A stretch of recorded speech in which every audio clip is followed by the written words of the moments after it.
মুর্শিদাবাদ ভ্রমণ। মুর্শিদাবাদ কথাটা মুর্শিদ কুলি খাঁর নাম অনুসারে হয়েছে এবং এখানে মুর্শিদ কুলি খাঁর যে এখানে তার সমাধি মানে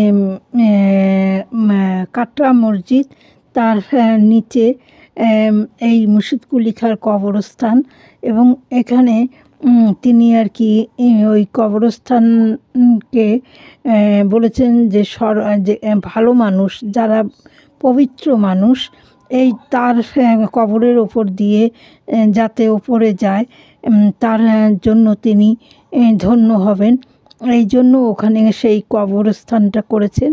এবং আর এখানে কাটরা মসজিদ আর দেখার মতন জিনিস, এখানে একসঙ্গে 2000 নমাজ পড়তে পারত, এরকম বড় জায়গা। এখনও সেটা ভূমিকম্পে কিছুটা নষ্ট হয়ে গেছে। তা যাই হোক, তারপরে হচ্ছে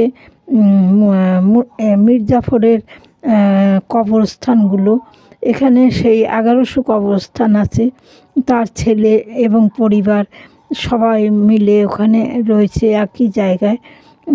আর একটা আশ্চর্য যে তার 3টে বেগম, তারা একটা বোরখার মধ্যে থাকতেন বলে তাদেরকে আটকানো একটা ঘরের ভেতরে, সমাধিটা তাদের ঘরের মতন করে তার মধ্যে রেখেছেন, এইভাবে মানে আছে। আর তারপরে হচ্ছে হাজারদুয়ারি।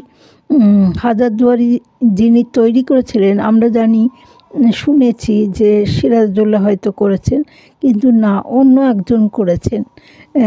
তা